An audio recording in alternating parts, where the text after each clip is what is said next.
Attention chiropractors, slayers of subluxation, unleashers of the imprisoned impulse. I am Dr. Anthony Pellegrino from ChiroEdge, and welcome to this week's episode of the Chiropractic Research Breakdown, where each week we break down the most relevant chiropractic science and philosophy to empower you with the ammo and certainty necessary to change your community from the inside out. I am here now, and I am really excited. Those of you guys who have followed the podcast, the Chiropractic Research Breakdown, or been on the ChiroEdge Facebook page, have seen me be critical of many of those who do research in our profession for not using the term subluxation, for using terms like spinal manipulation versus adjustment, for using terms like spinal dysfunction versus subluxation. And the implications of that being that physical therapists, occupational therapists, medical doctors, massage therapists can all do manual therapy. They can feel a release in a joint, and it's not the same as subluxation. It empowers metapractors to think that we are less than what we are. I've been in particular critical of, I'm just going to come right out and say, Heidi Haavik.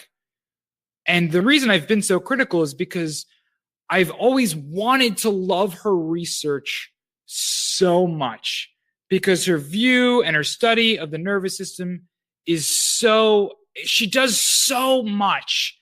And it's like, does so much good for our profession. And I think that little bit would just do so much more. So I've had episodes in the past where I admit I've called her out. I don't know her. She's done way more for our profession than I ever have. But I still think that it's something that's important. I mean, what have I published? Case studies? And she's out there doing randomized control trials and looking at outcome measures that I don't even understand.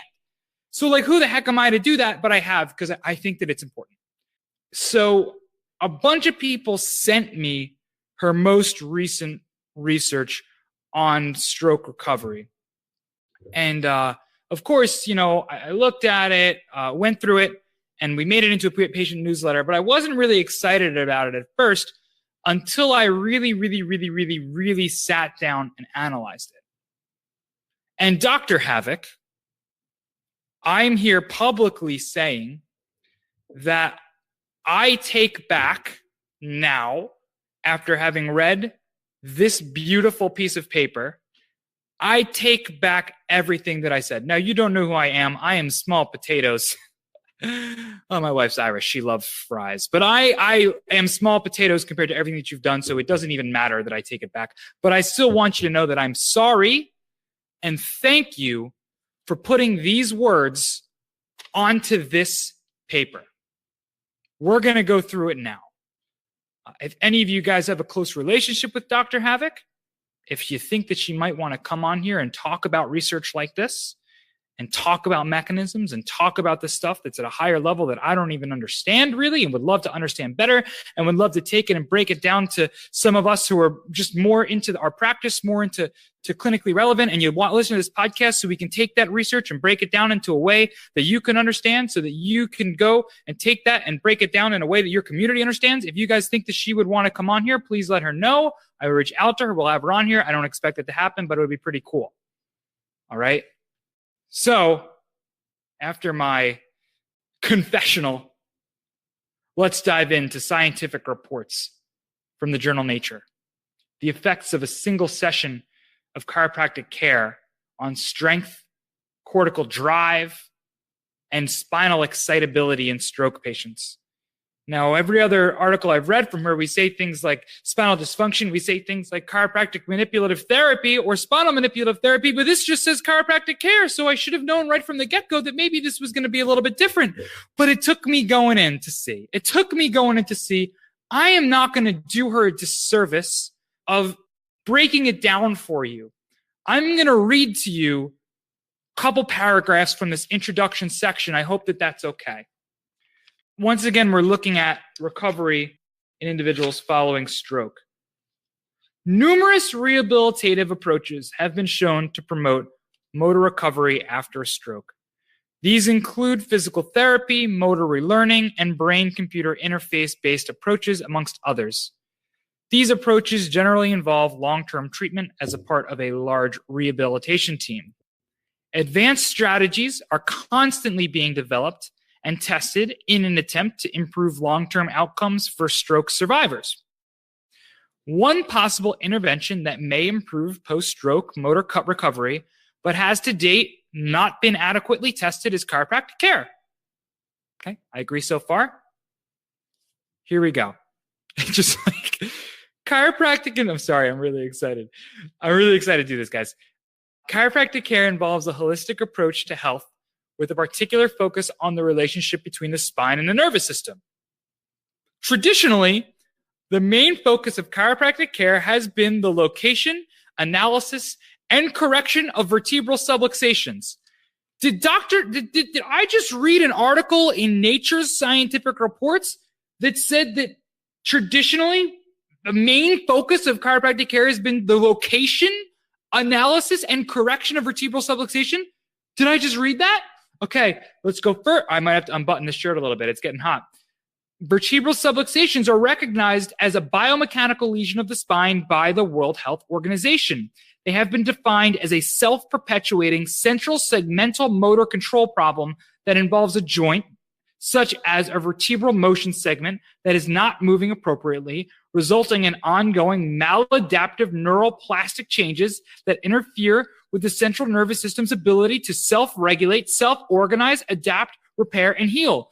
Did Heidi Haavik just describe the disafferentation model of subluxation in one sentence? Because I think that just happened. An improperly moving motion segment sends improper afferent information from the spine to the brain, which results in, she's saying, long-term cortical plastic changes, not just temporarily, but actually changing the structure and function of the brain because it's receiving improper information. This is nature.com/scientific reports. Right up here on the headline. Whew. Let's keep going. Chiropractors identify vertebral subluxations using a combination of pathophysiologic indicators of spinal dysfunction and then correct them using a variety of manual techniques, the most common being of specific high velocity, low amplitude adjustments that are delivered by hand to the subluxated spinal segments. Specific high velocity, low amplitude adjustments to the subluxated spinal segment. Over the past 2 decades, numerous research studies have shown that chiropractic care can significantly influence central neural function. It has been hypothesized that the central neural plastic changes that are observed following chiropractic care may be due to improvements in spinal function associated with the correction of vertebral subluxations. Studies have shown changes in somatosensory processing, sensory motor integration, and motor control following as little as a single session of chiropractic care.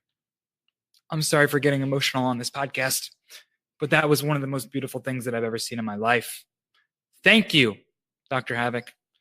What they did was they took volunteers, they took stroke patients who had suffered a stroke at least 12 weeks prior and had ongoing problems with plantar flexion and muscle weakness, but could contract on demand, although they did experience weakness.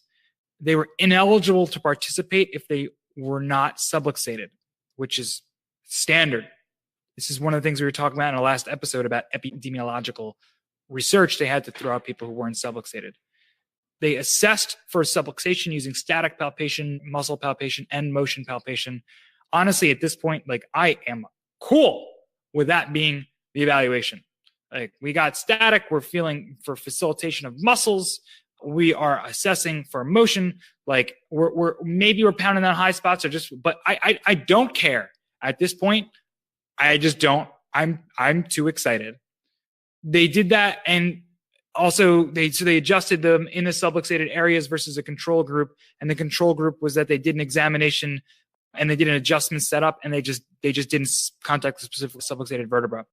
They measured pre and post for absolute maximal force of contraction of the ankle plantar flexors, change in H reflex, a measure of spinal excitability, and change in V wave amplitude, a measure of cortical drive. 12 patients were enrolled in the study.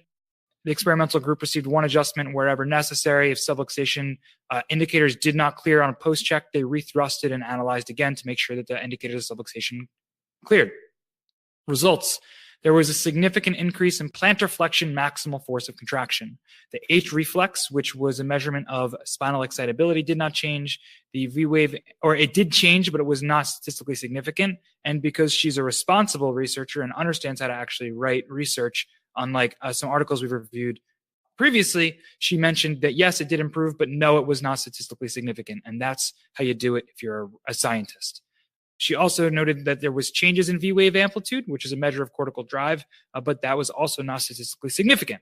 So the key findings was, and I quote, in a group of chiropractic stroke patients with lower limb muscle weakness, plantar flexion muscle strength increased on average 64% following a chiropractic care session, and changes in muscle strength appear to be modulated by cortical factors as opposed to the modulation at the spinal level. So what she's noting is that based off of these measurements that she took, statistically significant was the fact that it looked as though there was brain control changes that was influencing the change in the actual muscle output. This is relevant clinically because one of the major issues that people have with recovery post-stroke is muscle weakness. And they're seeing they adjusted the spine, right? Not extremity, but the spine, and saw plantar flexion changed immediately post-spinal adjustment. Recovery from stroke is mainly due to cortical plastic reorganization in the early phases of rehabilitation. Basically, the ability for the brain to recover and the ability for the brain to reorganize is what allows us to recover from a stroke. Changes in neural plasticity are also important in stroke recovery. Vertebral subluxations are central motor control problems that result in ongoing maladaptive neuroplastic changes in central nervous system. Essentially, when the spine is subluxated, it sends aberrant proprioceptive and nociceptive information up to the brain, which can result, if they're long enough, in actual change in the function of the brain. When we correct that subluxation immediately, that plastic change begins reorganizing and that person is better off if they're recovering from a stroke, but also we know everyone is. So this is important. This is really important. We're going to continue to see research out like this from this crew that look not at a specific necessarily symptom, but look at the changes in brain plasticity and changes in brain function, function following chiropractic care, both short and long term. What's important here is that this is a very small sample size. I am assuming that with these changes, I'm hoping that they're able to get more funding in order to do a larger sample size here. And we can see those H reflex and V wave changes not only happen on paper, but also statistically significant as well. If you guys are following this, it's because you care. And that makes me happy. You can get this information like this for your practice in patient newsletter format by visiting us at ChiroEdgeMedia.com. Please join us there. If not, make sure you join us in the Subluxation Slayers Facebook group. You can find that at facebook.com/group/Subluxation Slayers, or you can find it on a link from the ChiroEdge page. Again, I'm your host, Dr. Anthony Pellegrino from ChiroEdge. Hope you guys have a great day. Keep slaying those subluxations. I love you all.